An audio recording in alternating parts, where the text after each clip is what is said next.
creative stamping and my Be Creative tip of the week. The 2019 Occasions Catalog does not disappoint.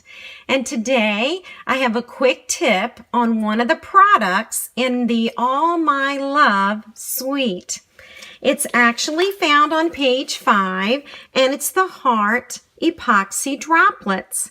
There are 72 in the package, and they do come in 3 sizes. And this is what the package looks like when you order it. If you're like me, you like perfect coordination when creating a card or 3D project.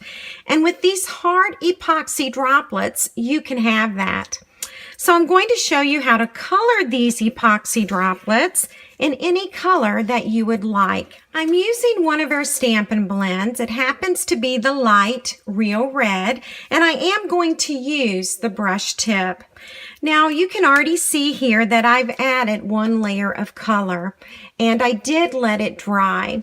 And so again, I'm going to add another layer of color. And I'm going to let that one dry as well. And then once it's dry, if you're satisfied with the look of your heart, then it's ready for your project. Or you can add another layer of ink. Now, please be sure that you color on this sheet. You don't want to color on your project and have a chance of messing that up. So you can find the Heart Epoxy Droplets and the Stampin Blends in my online store. Please let me know if you have any questions. And thanks so much for joining me for my Be Creative tip of the week.